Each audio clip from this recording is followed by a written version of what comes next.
talaga ang adolescence, ano ang pangunahing pagbabago sa pisikal, sa emosyonal, at sosyal na pinagdadaanan? Sabihin natin kabataan, yung nagdadalaga, nagbibinata. Sige, Doc, explain this sa ating mga manonood.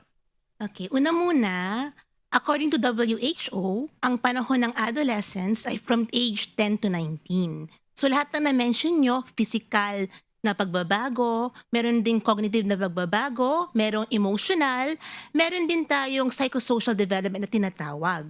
So tatagain natin siya sa mas mga parte. So sa physical na development, iyan na po, yung growth spurt po na tinatawag, na biglang paglaki nila, na pagtangkad nila bigla during the summer na dati maliit lang yung kalaro mo, ngayon next time matatangkad na pala sila.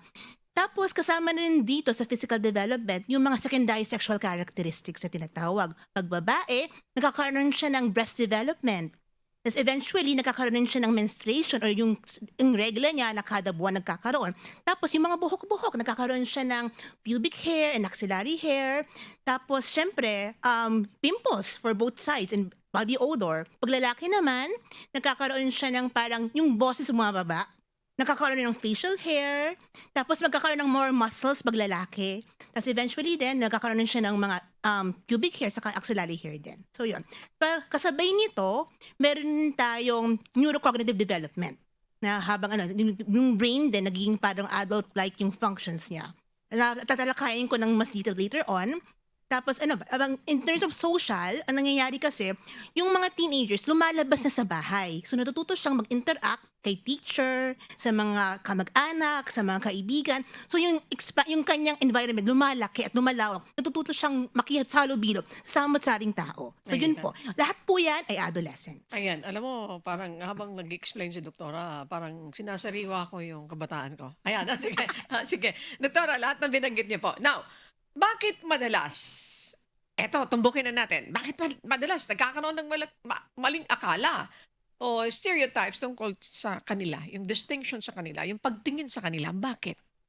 Ano po kasi, parang ang naririnig natin kadaniwan, di ba rebellious sila? Minsan pasaway yung mga tatawag natin sa mga adolescents. Pero we have to take into consideration neurocognitive development niya. Dahil sa panahong ito, base sa pag-aaral ng UCLA or sa National Institute of Mental Health sa California, ginagawa sila ng series ng MRI from 3 years old to 20 years old. Nakita nila na ang fully developed brain pala ay sa 25 pa pala. 25 years old? Yes po. At 20, adult-like lang siya. So, ang meaning, kung sa area ng stress, babalik siya sa dating parang dating way of thinking ng isang teenager. Pero, ang una nagde-develop kasi, yung limbic system in charge of emotions. Pero ang pinakahuli nagde-develop, ang tawag dyan, the prefrontal cortex, in charge of your decision-making, yung balancing consequences. So, by the time na 20 siya, kaya niya. Kaya kung ma-stress siya, pwede siyang bumalik ulit sa dating pag-iisip niya. So ang teens natin, they're prone to experimenting, trial and error because their developing brains are putting priority dun sa kanilang limbic system, sa awards. Hindi nila naiisip yung long-term consequence ng ginagawa nila.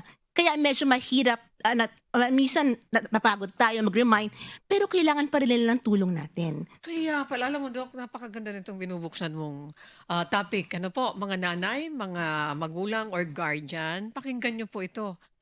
Kaya minsan, honestly, minsan, i-compare natin yung sarili natin doon sa iba. Ikaw kasi, yung edad mo, sabi niyo po, yung neurodevelopment cognitive na inaral, tapos may MRI pa, tama po, Yes na po. ginawa. So, ibig Opo. sabihin, mayroon talagang basis. Ano Yes po? po. Kapag 25, that's the time na Fully developed na Fully po. developed So we're yung- expecting na dapat yung- kaya na niya mag-weigh ng long-term consequences better than a 20-year-old. Okay, yung behavior niya na ganun na dapat.